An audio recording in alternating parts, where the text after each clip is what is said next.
Il est 13h à Cotonou et environ. Mesdames, Messieurs, bonjour et bienvenue à ce journal. L'un des éléments nouveaux pour la présidentielle d'avril 2021 est bien le poste de vice-président de la République. Que dit la loi à ce sujet? Restez pour suivre les précisions dans un instant.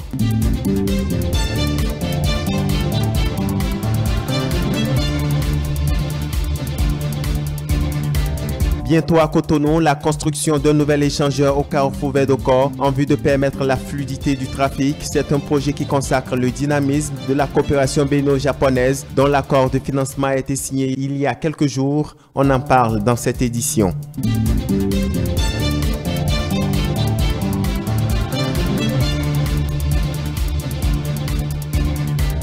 Et puis en interactualité, nous irons en Chine où le nombre de voyageurs pendant la fête du printemps connaît une baisse avec les restrictions liées au Covid-19.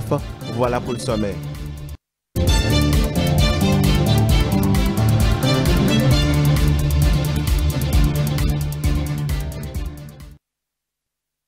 Merci de nous préférer pour vous informer. Hier, lundi 1er février 2021, premier jour d'enregistrement des déclarations de candidature à la Commission électorale nationale autonome Sénat. 2 candidats ont franchi le seuil de l'institution. Il s'agit de Patrice Simenoago et de Ganiou Soglo. Plus de précisions dans ce commentaire. Les potentiels candidats à la présidentielle de 2021 ne se sont pas fait prier. Ce lundi 1er février 2021, premier jour de l'enregistrement des dossiers de candidature, 2 parmi eux se sont conformés. Ago Patrice Siméon est lui à sa 3e tentative après 2 échecs, notamment en 2011 et 2016. Il espère qu'il sera retenu cette fois-ci comme candidat à la présidentielle de 2021. L'ancien ministre des Sports et de la Culture, Ganiou Soglo, a été le 2e candidat à avoir déposé son dossier à la Sénat. Il faut préciser que ces 2 candidats ne se sont pas conformés à la loi modificative de la Constitution du 11 décembre 1990 et au Code électoral de novembre 2019 en vigueur. Des tests qui exigent, en plus des pièces habituellement requises dans la déclaration de candidature, l'institution pour toute candidature d'un duo de président et de vice-président, ainsi que l'obligation faite à chaque duo de candidats d'être parrainé par un nombre de députés et ou de maires correspondant à au moins 10% de l'ensemble des députés et des maires, soit au moins 16 élus par duo de candidats. L'un des éléments nouveaux pour la présidentielle d'avril 2021, c'est bien le poste de vice-président. Et que dit la loi à ce sujet? Élément de réponse dans ce commentaire de Monrouf Abiola Boussari présenté par Céline Bovy.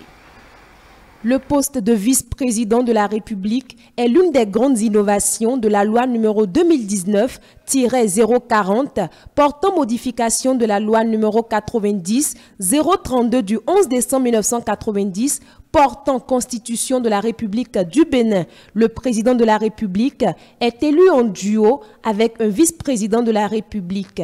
L'élection du duo a lieu au scrutin majoritaire à 2 tours. L'article 44 précise que nul ne peut être candidat aux fonctions de président de la République ou de vice-président de la République s'il n'est de nationalité béninoise, de naissance ou acquise depuis au moins 10 ans, n'est de bonne moralité et d'une grande probité, ne jouit de tous ses droits civils et politiques, n'est âgé d'au moins 40 ans et au plus 70 ans, révolu à la date d'entrée en fonction, n'est présent en République du Bénin lors du dépôt de sa candidature, ne jouit d'un état complet de bien-être physique et mental dûment constaté par un collègue de 3 médecins assermentés désignés par la Cour constitutionnelle, n'est dûment parrainé par des élus dans les conditions et suivant les modalités fixées par la loi. Le vice-président de la République assure la vacance de la présidence de la République dans les conditions fixées à l'article 50 alinéa 1. En cas de vacance de la présidence de la République par décès, démission ou empêchement définitif, l'Assemblée nationale se réunit pour statuer sur le cas à la majorité absolue de ses membres. Le président de l'Assemblée nationale saisit la Cour constitutionnelle qui constate et déclare la vacance de la présidence de la République. Les fonctions du président de la République sont exercées par le vice-président de la République pour le reste de la durée du mandat en cours. Il prête immédiatement le serment prévu à l'article 53 de la Constitution. Installé dans ses fonctions, le vice-président de la République désigne au plus tard 48 heures après la prestation de serment et après avis consultatif du bureau de l'Assemblée nationale un nouveau vice-président de la République conformément aux dispositions de l'article 44, excepté celles relatives au parrainage. Au cas où il décède, démissionne ou est définitivement empêché avant la désignation du nouveau vice-président de la République, le président de l'Assemblée nationale prévoit le test, saisit la Cour constitutionnelle qui constate le décès, la démission ou l'empêchement définitif du président élu, l'absence d'un vice-président et la vacance de la présidence de la République. Les fonctions de président de la République sont exercées dans ce cas par le président de l'Assemblée nationale et celle-ci élit un nouveau président. Il en est de même au cas où le président de la République, élu seul, décède, démissionne ou est définitivement empêché avant la désignation du vice-président de la République.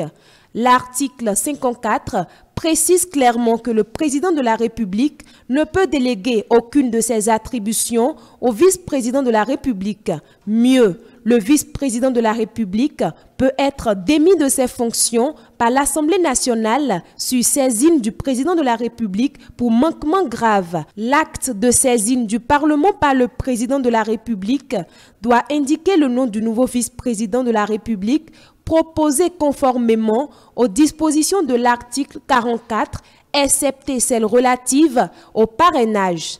La destitution du vice-président et la désignation de son remplaçant sont acquises par un même vote à la majorité qualifiée des 2/3 des membres composant l'Assemblée nationale. Le vice-président de la République n'est pas membre du gouvernement. Il représente le président de la République à la demande de celui-ci, à l'intérieur ou à l'extérieur du territoire. Il est le grand chancelier de l'ordre national. Les fonctions de vice-président de la République sont incompatibles avec l'exercice de tout autre mandat électif, de tout emploi public, civil ou militaire et de toute autre activité professionnelle. Sortie officielle du mouvement Dynamique 21 ce samedi 30 janvier 2021. Objectif, passer en revue les réalisations du programme d'action du gouvernement dans la 6e circonscription électorale. Les échanges ont eu lieu en présence du maire de la commune d'Abomey-Calavi et de plusieurs autres personnalités. Ils se sont réunis pour révéler à l'opinion publique les actions de développement mises en œuvre par le gouvernement dans la 6e circonscription électorale. Eux, ce sont les membres de la Dynamique 21. Asphaltage, construction du nouveau aéroport sont entre autres les projets évoqués. Dans le domaine de la modernisation des villes, nous avons constaté que la commune d'Abomey-Calavi a bénéficié du projet asphaltage pour la première phase d'un linéaire de plus de 26 km. La commune d'Abomey-Calavi a bénéficié du projet de la gestion des déchets solides à travers la société de gestion des déchets de Grand Nokwe. Il y a la construction d'une station de traitement de boues de vidange dans la commune d'Abomey-Calavi. Dans le domaine immobilier, nous avons la construction de 2145 logements sociaux qui ont démarré à Ouedo sur les 10 849 projetés. Dans le domaine des transports aériens, nous avons la construction du nouvel aéroport international de Glodjibé. Dans le domaine de l'eau, nous avons la 6e circonscription a bénéficié du projet de renforcement du système d'alimentation en eau potable de la ville d'Abomey-Calavi. La rencontre s'est tenue en présence du maire d'Abomey-Calavi et du député Epiphane Renfort. Ils ont tous salué l'initiative. En ma qualité de la première autorité de la ville d'Abomey-Calavi, j'en suis fier parce que ma commune en a reçu la part la plus belle. Je vais seulement faire un clin d'œil au niveau des réformes administratives et politiques Aujourd'hui, il y a des papiers que nous obtenons très rapidement grâce aux réformes intervenues au niveau du système étatique. Pour quelqu'un qui, dans l'exécutif, est en train de promouvoir la dynamique jeune, pour quelqu'un qui est en train de promouvoir au plan politique et parlementaire la dynamique jeune, pour quelqu'un qui est en train de promouvoir la dynamique au niveau de nos communes, la dynamique jeune, nous ne pouvons que faire la dynamique 2021.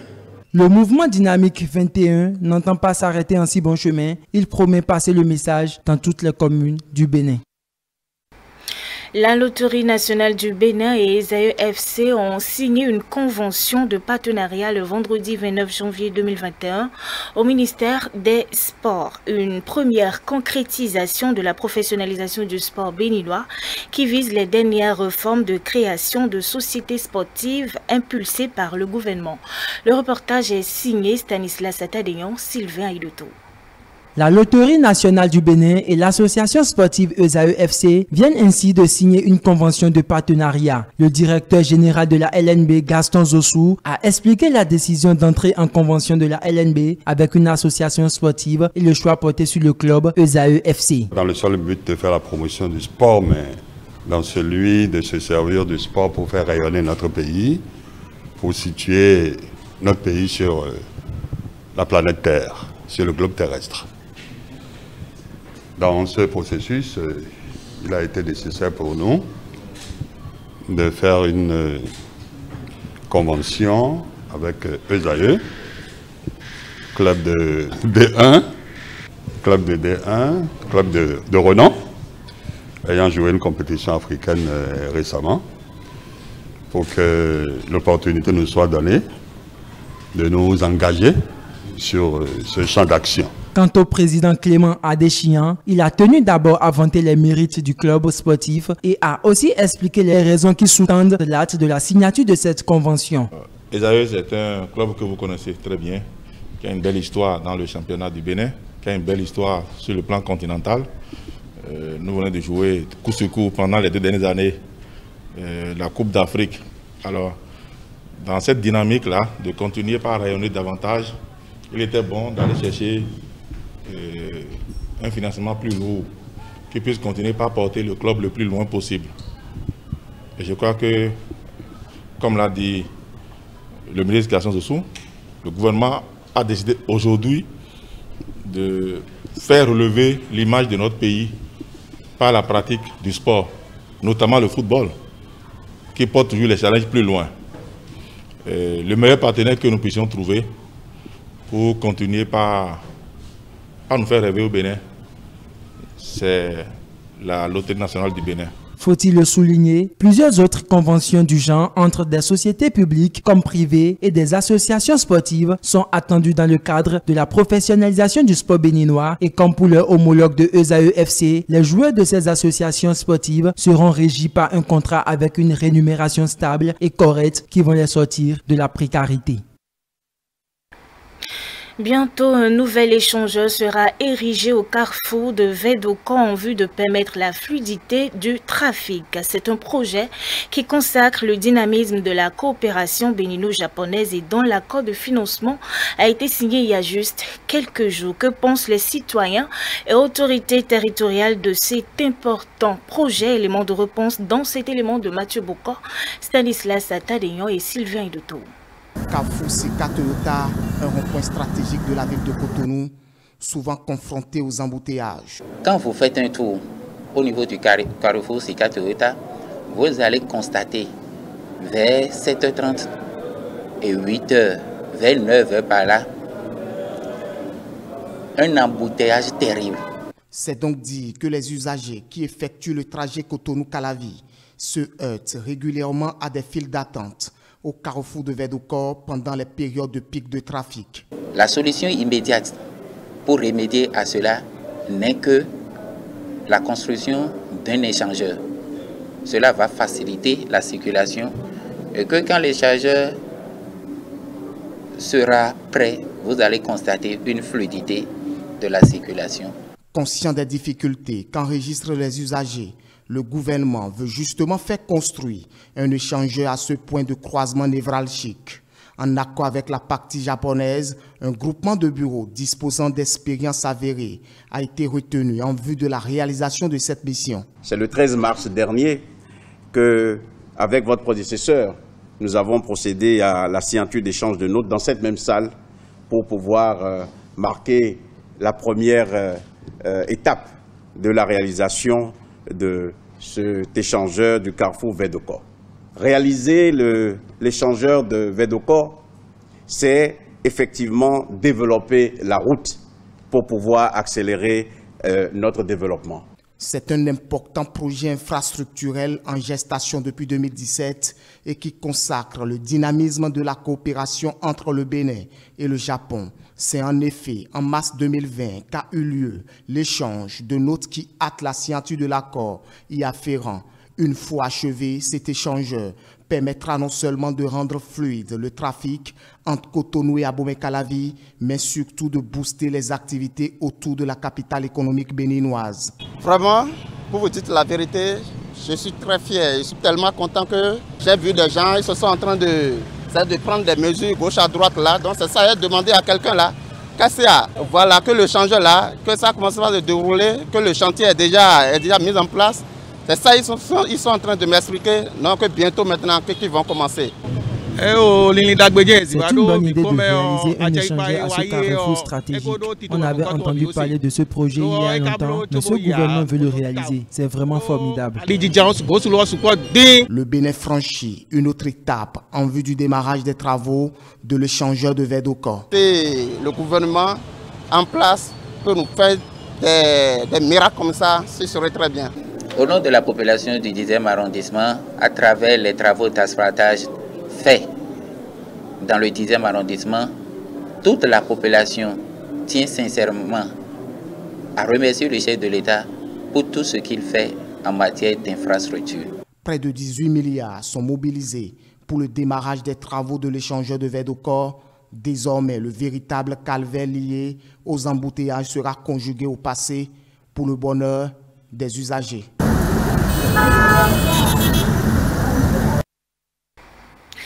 Allons à l'international. À présent, la Chine connaît sa plus grande saison de voyage annuelle et une rencontre de 40 jours connue sur le nom de Chunium avec des millions de personnes qui retournent dans leur ville natale pour retrouver leur famille en prévision du nouvel an chinois. Mais les autorités de transport déclarent qu'elles ne s'attendent qu'à 1,1 milliard de voyages cette année, soit une baisse de plus de 60% par rapport au niveau pré-pandémique en 2019 en raison des flambées de Covid-19 dans certaines parties du pays et des mesures de lutte antivirus plus strictes. Plus de précision dans cet élément de nos confrères de la CCTV+. Le flux de déplacement pour la fête du printemps cette année pourrait ralentir, mais les mesures de prévention et de contrôle des épidémies ne sont pas interrompues dans les gares de Beijing. Les passagers scannent le code QR du kit de santé et passent par les machines de contrôle de la température avant d'entrer. Des panneaux au sol leur rappellent de garder une distance d'1 mètre sur les quais et dans les salles d'attente. Chaque train a été désinfecté avant le départ.